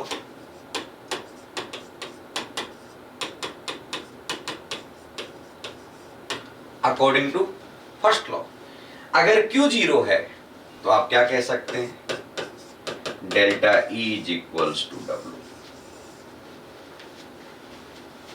यहां पर W स्टेट फंक्शन का काम कर रहा है।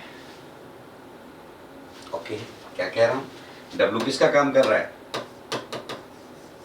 State function. पिछले वाले में Q किसका काम कर रहा था? स्टेट फंक्शन का, क्योंकि वहां Q is equal to delta E था, यहाँ W is equal to delta E, और डेल्टा ई तो तुम जानते ही हो, NCV डेल्टा टी, तो यहाँ W का फॉर्मूला भी NCV डेल्टा टी है, डेल्टा ई का तो शुरू से ही होता है। खैर, हम भी किसे समझा रहे हैं। अब जरा ध्यान से सुने, ध्यान से सुने, बहुत काम आएगा अपने। और ध्यान की बात यह है कि जब हम एडियाबैटिक एक्सपेंशन करेंगे, एनमोल आइडल गैस सिलेंडर में ले रखा, बाहर हीट इंसुलेशन लगा दिया, ना हीट अंदर आ सकती है ना बाहर जा सकती है। अब आप क्या कर रहे हो? Adiabatic expansion. जब आप एडियाबैटिक एक्सपेंशन करोगे, क्या करेंगे? एडियाबैटिक एक्सपेंशन, तो बाय द सिस्टम वर्क हो रहा है। वर्क के लिए क्या चाहिए? जूल एनर्जी चाहिए, बाहर से आ नहीं सकती, मना हो चुकी है। तो जितना भी कार्य होगा उसका खर्चा पानी कौन उठाएगा? आंतरिक ऊर्जा। मींस एडियाबैटिक एक्सपेंशन में किया गया कार्य आंतरिक ऊर्जा में कमी के बराबर होगा। ये रहा, इसी को देख के तो सेंटेंस बोल रहा हूं। एडियाबैटिक एक्सपेंशन में किया गया कार्य आंतरिक ऊर्जा में कमी के बराबर होगा। अब तुमको कैसा कमी के बराबर है तो फिर तो साइन उल्टा आना चाहिए एक दूसरे का। अरे भैया, बाय द सिस्टम वर्क हो रहा है, W कैसा होगा? नेगेटिव। आंतरिक ऊर्जा में कमी आएगी, डेल्टा ई कैसी है? नेगेटिव। सेम ही तो साइन के होंगे, वो नेगेटिव तो वो भी नेगेटिव। जब भी कंप्रेशन वर्क होगा, वर्क कन्वर्ट इनटू हीट, बाहर जा नहीं सकती, पूरी पूरी किसको लेनी पड़ेगी? आंतरिक ऊर्जा को। किसको ली? आंतरिक ऊर्जा को। आंतरिक ऊर्जा बढ़ेगी तो delta E positive, compression work में W भी तो पॉजिटिव होता है, सेम साइन होंगे W की और डेल्टा ई के। सेंटेंस क्या है? एक्सपेंशन में जितना कार्य होगा वो आंतरिक ऊर्जा में कमी के बराबर होगा, कंप्रेशन में जितना कार्य होगा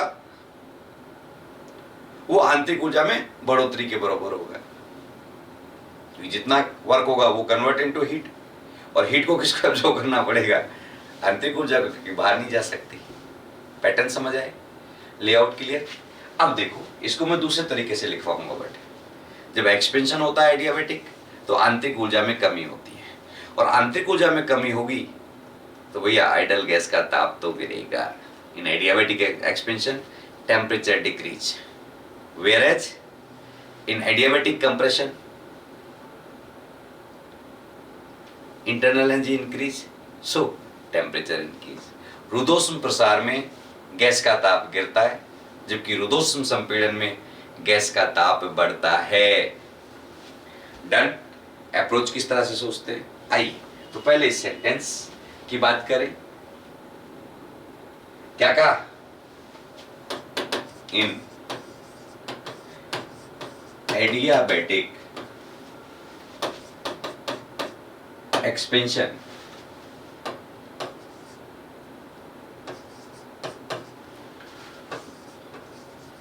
work done by system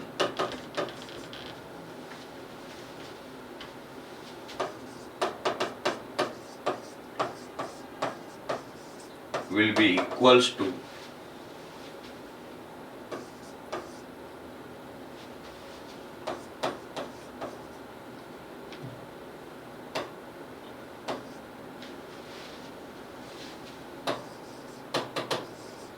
decreasing in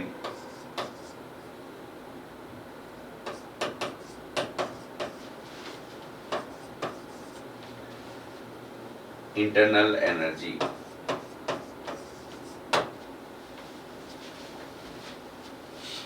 expansion में जितनी एनर्जी डिक्रीज होगी इंटरनल एनर्जी उतना ही कार्य होगा। सेम कंप्रेशन के लिए हो जाएगा, इंटरनल एनर्जी में जितनी इंक्रीमेंट होगा उतना ही संपीड़न वर्क होगा। तो अपने क्या कहा? In adiabatic expansion work done by system will be equal to decreasing in internal energy. Hence, ये छोड़ो, अलग से लिखो। हाँ जी, in adiabatic expansion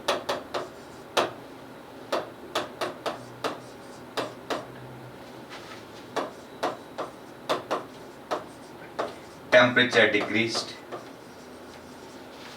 whereas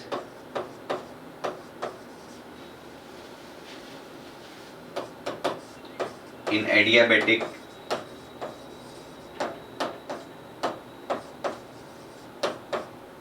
compression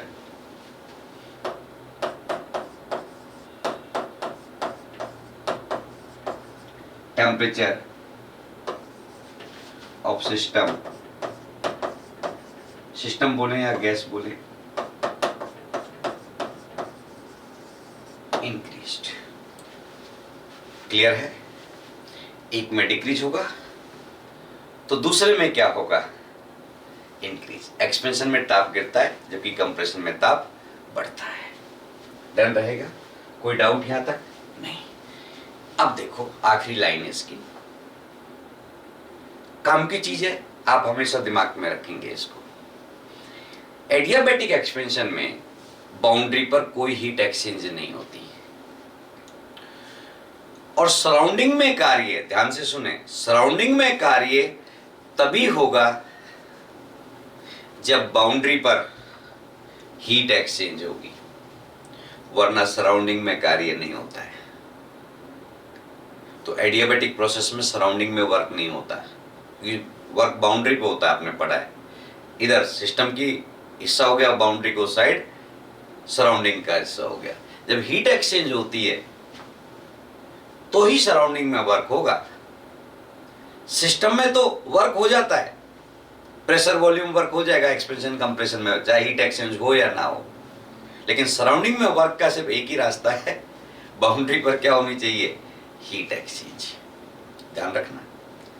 और अगर सराउंडिंग में वर्क नहीं हुआ तो सराउंडिंग में तो कोई हलचल ही नहीं हुई भाई, और सराउंडिंग में हलचल नहीं हुई तो सराउंडिंग की एंट्रोपी क्यों बदलेगी जब वहां कुछ हुआ ही नहीं। तो क्वेश्चन समझ आया। एडियाबैटिक प्रोसेस के अंदर सराउंडिंग में एंट्रोपी चेंज नहीं होती, केवल किस में होती है, सिस्टम में होगी।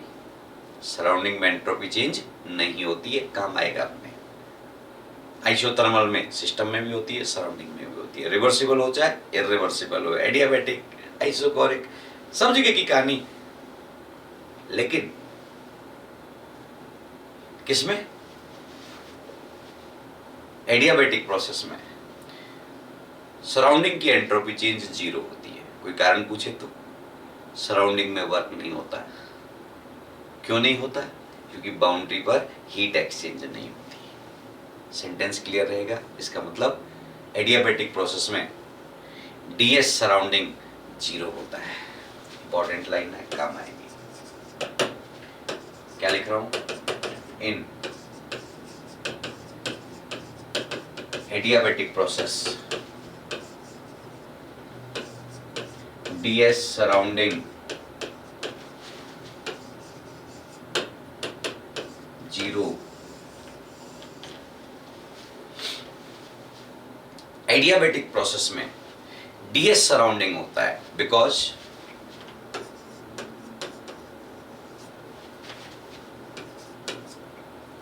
सीधे लिखो, because Q is equal to 0 at boundary. So, no work done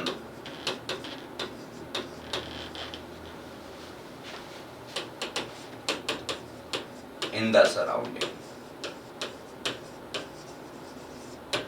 आप अपनी भाषा में नोट कर सकते हैं, जरूरी नहीं कि मेरी भाषा फॉलो की जाए। वर्क डन सराउंडिंग में जीरो होता है क्योंकि बाउंड्री पर हीट एक्सचेंज नहीं होती, और चूंकि सराउंडिंग में वर्क डन जीरो होता है इसलिए सराउंडिंग की एंट्रोपी चेंज भी जीरो होगी। मतलब सराउंडिंग में कोई एंट्रोपी चेंज नहीं होती। ओके है, कोई दिक्कत, लेआउट क्लियर, डन। आ जाओ, अब हम किसकी बात करेंगे यहां पर, वही अपना क्या, एक्सपेंशन और कंप्रेशन।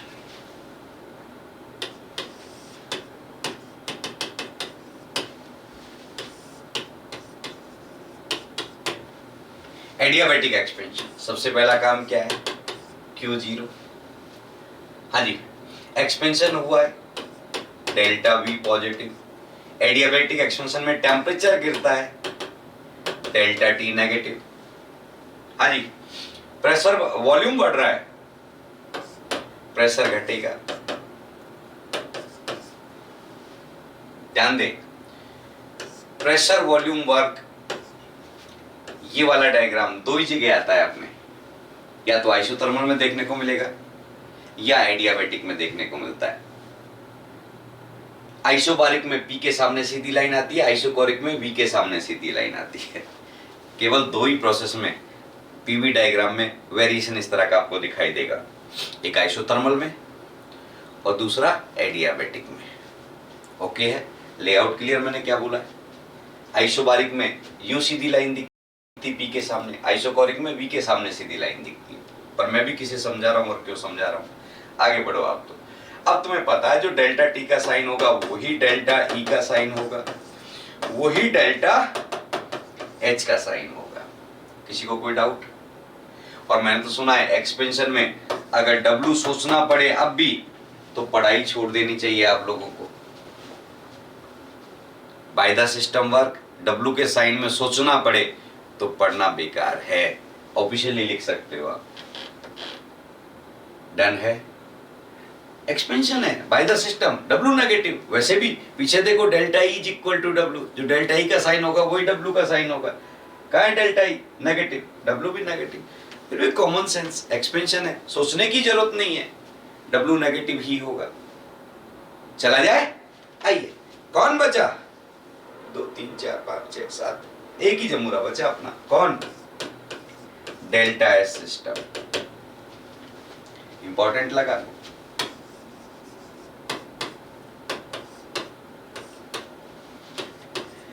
अगर रिवर्सिबल प्रोसेस है एडियाबेटिक तो डेल्टा एस सिस्टम 0, ध्यान रखना। अगर इरिवर्सिबल है तो delta S system greater than 0 means positive.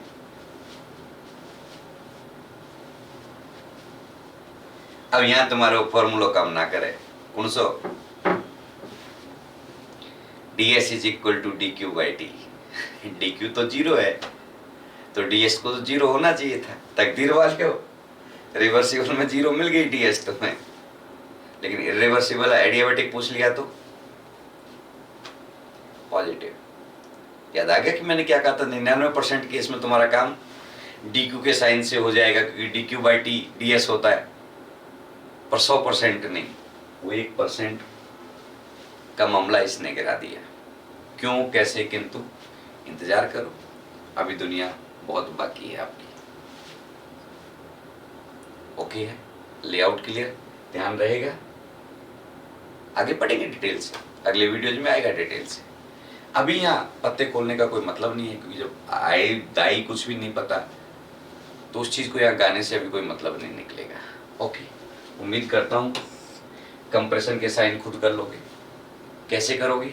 जो इनके साइन है उनके बिल्कुल उल्टे कर दो। बोल साहब इनके क्या करूंगा? कॉमन सेंस है, रिवर्सिबल में तो 0 का उल्टा 0 ही होता है, तो कंप्रेशन रिवर्सिबल में है तो डेल्टा सिस्टम तो 0 ही है, लेकिन इरिवर्सिबल में है तो पॉजिटिव की जगह नेगेटिव, लेस देन 0, बाकी सब कुछ सेम। डन। ये हो गया हमारा एडियाबेटिक प्रोसेस। अगले वीडियो में, अगली क्लास के अंदर हम बात करेंगे साइक्लिक प्रोसेस की, उनमें क्या साइन नोटेशन होते हैं। हम बात करेंगे फ्री एक्सपेंशन की, हम बात करेंगे रिवर्सिबल और इरिवर्सिबल प्रोसेस क्या होते हैं, एक टर्म आई है, क्या अंतर होता है इनमें, और फिर हम डिटेल में जाएंगे हर प्रोसेस के, क्योंकि अब हमारे पास टर्मोलॉजी पूरी हो गई। अब एक एक प्रोसेस को तरीके से पढ़ेंगे। अभी तो ये पढ़ा कि W नेगेटिव होगा, अब ये पढ़ेंगे कि कितना होगा, क्या फॉर्मूला होगा, कैसे कैलकुलेट करेंगे, कौन से न्यूमेरिकल पूछे जा चुके और कौन से पूछ सकता है, सारी की सारी कहानी। क्लियर? टेक केयर, कल मिलते हैं अगली क्लास के साथ।